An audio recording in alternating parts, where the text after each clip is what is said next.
Sir वो लगातार एक तरीके से मुस्लिम्स को लामबंद करने की भी अपने बयानबाजी के जरिए कोशिश कर रहे हैं, तो इसको आप सर कैसे देखते हैं? क्या उनके ऊपर कानूनी कार्रवाई होनी चाहिए क्योंकि देश के खिलाफ लगातार इस तरह की बयानबाजी कर रहे हैं? तौकीर रजा का इतिहास है आतंकवादियों के साथ खड़े होने का, दहशतगर्दों के साथ खड़े होने का, अपराधियों के साथ खड़े होने का, और उसको मुसलमानों के नाम पे जस्टिफाई करने का, मुसलमानों के नाम पे विक्टिम दिखाने का, आतंकवादियों को, दहशतगर्दों को, अपराधियों को।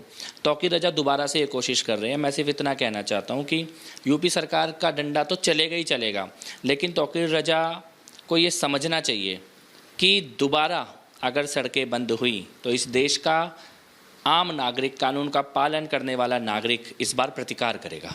सर जिस तरीके से जहांगीरपुरी में बुलडोज़र की कार्रवाई हुई, अभी फिलहाल कोर्ट ने उस पर स्टे ऑर्डर लगा दिया है, आपको क्या लगता है क्या ये जो बुलडोज़र की कार्रवाई हुई है, क्या जो दंगे हुए जहांगीरपुरी में उसे इससे कनेक्ट करके देखना चाहिए, जैसे पॉलिटिकल पार्टियां उसी का बेनिफिट उठाने की कोशिश कर रही हैं? देखिए, सबसे पहले तो मुझे लगता है कि बांग्लादेशी और रोहिंग्या घुसपैठिए ये हमारे देश के लिए कैंसर है, और दिल्ली में खाली जहांगीरपुरी में नहीं, ये सीमापुरी में है, जामिया में है, खुरेजी में है, इंद्रलोक के पास हैं, इन सारी बस्तियों में ये बांग्लादेशी रोहिंग्या घुसपैठिए हैं।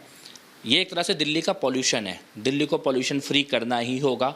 इन बस्तियों में बैठे हुए अपराधियों पर बुलडोजर चलना चाहिए, और कोई भी इनको बचाने के लिए खड़ा होता है तो वो दिल्ली की जनता देख रही है कि दिल्ली में लूट करने वाले, नशा का धंधा करने वाले, अपराध करने वाले, अपहरण करने वाले इन घुसपैठियों के साथ आज कांग्रेस और आम आदमी पार्टी खड़ी हुई है।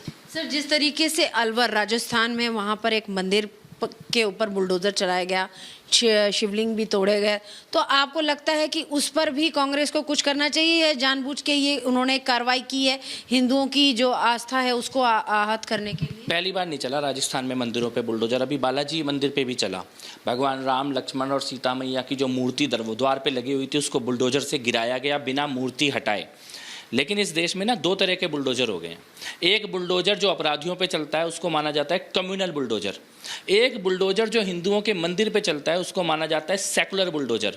तो कांग्रेस जो मंदिरों को तोड़ रही है ये सेकुलर बुलडोजर बन चुका है। इसके खिलाफ ना कोई सुप्रीम कोर्ट बोलेगा, इसके खिलाफ में ना कोई एनजीओज बोलेंगी, इसके खिलाफ में कोई पार्टी सड़क पे नहीं उतरेगी। केवल जब अपराधियों पे बुलडोजर चलेगा, आतंकवादियों पे चलेगा, तब ये सब बोलेंगे। लेकिन हिंदुओं के मंदिर पे चलने वाले बुलडोजर को तो सेकुलर बुलडोजर माना जा रहा है।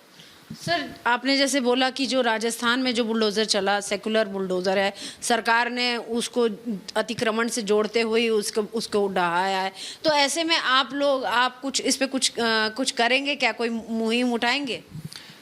अशोक गहलोत इस वक्त औरंगजेब की तरह व्यवहार कर रहे हैं। राजस्थान में मुस्लिम तुष्टीकरण के लिए अशोक गहलोत जी की सरकार अंधी हो चुकी है। अपराधियों को बचाना और साधारण दलितों, साधारण लोगों के ऊपर जो अत्याचार हो रहा है उसको इग्नोर करना, ये राजस्थान की सरकार की एक ट्रेडिशन बन चुकी है, परंपरा बन चुकी है। मुझे लगता है कि जन आंदोलन तो हो ही रहा है, लेकिन ये औरंगजेब वाली जो मुगलई नीति है अशोक गहलोत सरकार की, इसको जनता देख रही है, और ये कांग्रेस पार्टी को बहुत महंगी पड़ने वाली है।